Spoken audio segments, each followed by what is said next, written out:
Praise the lord. ఈరోజు దేవుని వాగ్దానము. నేను నీకు తోడై ఉన్నాను, నీకు హాని చేయుటకు నీ మీదకి ఎవడునూ రాడు. అపోస్తుల కార్యములు 18వ అధ్యాయము 10వ వచనం. ప్రభువే చెప్తున్నారు, నీకు తోడై ఉన్నాను, భయపడవద్దు. నేను నీ దేవుడను, దిగుల పడవద్దు. నేను నిన్ను బలపరుస్తాను, నీకు సహాయము చేస్తాను, నిన్ను ఆదుకుంటాను అని ప్రభువే చెప్తున్నారు. ప్రభువే నిన్ను బలపరుస్తున్నారు. దేవుడే నీ పక్షాన ఉన్నారు కనుక నీకు విరోధి ఎవడు?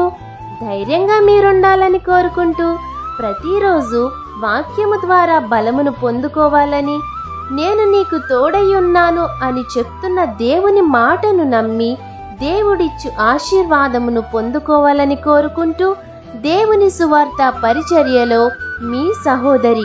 ఆమెన్. God bless you.